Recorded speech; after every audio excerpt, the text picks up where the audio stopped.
شهر چابهار بازار سنتی چابهار رو میبینیم با فروشگاهی که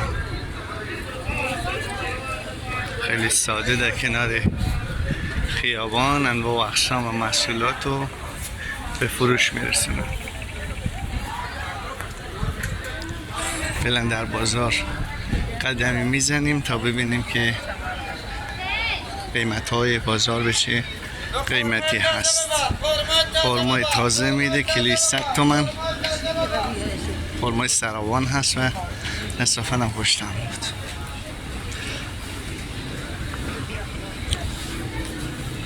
غذای سنتی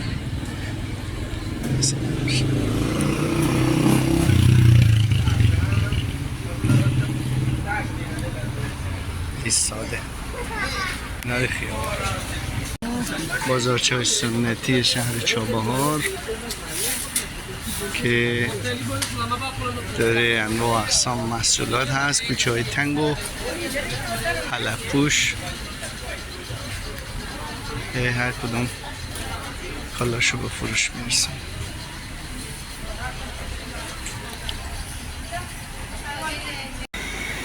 خب باز هم ادامه بازار کفش فروش ها رو داریم و بازار چای به همین سادگی که هر کدوم در حال فروش هستن.